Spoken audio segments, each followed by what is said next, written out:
wabarakatuh. Halo semua. Kami dari Prodi Manajemen kelas 1C dengan waktu pendidikan Pancasila Kelompok 1 dengan dosen pembimbing. Dalam video kali ini, kami akan membahas tentang Pancasila sebagai budaya bangsa Indonesia. Ayo kita simak.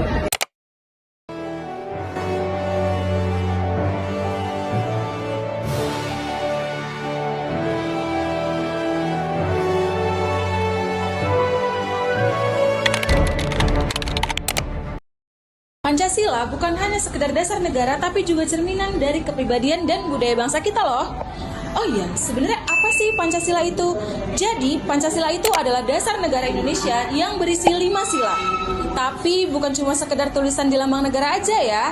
Pancasila juga jadi pedoman hidup kita semua sebagai warga negara.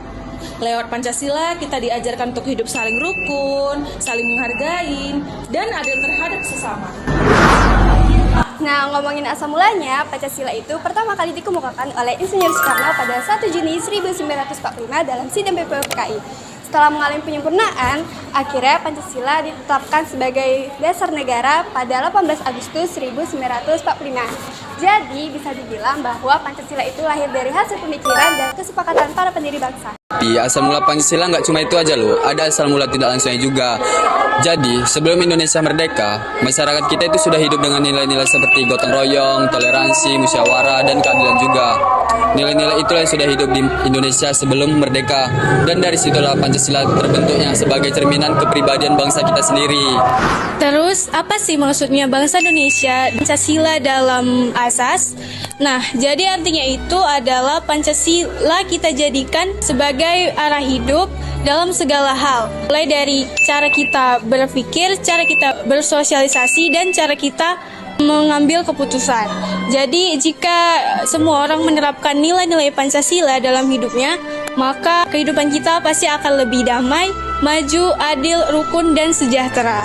Teman-teman, dari tadi kita bahas soal asal mula Pancasila.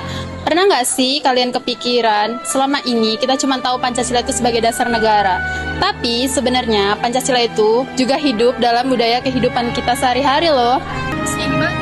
Jadi gini, nilai-nilai Pancasila itu bukan cuma untuk dihafalin, tapi juga buat diterapkan dalam kehidupan. Misalnya, pada saat warga kampung melaksanakan kerja bakti bareng, itu juga bentuk dari sila persatuan Indonesia. Terus, pada saat kita rapat di kampus untuk menyusun acara, itu juga bentuk dari musyawarah untuk mufakat. Atau pas kita saling menghargai teman yang berbeda agama, itu juga bentuk dari toleransi dan kemanusiaan yang adil dan beradab. Nah, tanpa kita sadari, semua hal kecil kayak gitu udah nunjukin kalau Pancasila itu udah jadi bagian dari budaya kehidupan kita sehari-hari loh.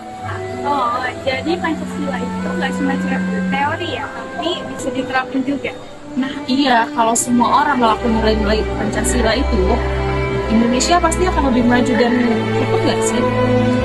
Setuju banget sih, karena bangsa yang hebat itu bukan cuma punya dasar negara juga, tapi juga menjadikan Pancasila sebagai budaya hidup. Dari penjelasan tadi dapat disimpulkan bahwa Pancasila bukan hanya dasar negara, tapi juga budaya hidup bangsa Indonesia. Nilai-nilai yang ada di dalamnya seperti gotong royong, musyawarah, toleransi, dan keadilan sudah menjadi bagian dari kehidupan masyarakat sejak dulu. Asal mula Pancasila sendiri lahir dari hasil pemikiran para pendiri bangsa dan juga dari nilai-nilai luhur yang sudah ada di tengah rakyat Indonesia. Oleh karena itu, untuk generasi muda, kita harus menjaga dan mengamalkan nilai-nilai Pancasila dalam kehidupan sehari-hari supaya bangsa Indonesia tetap bersatu, adil, dan berkarakter kuat.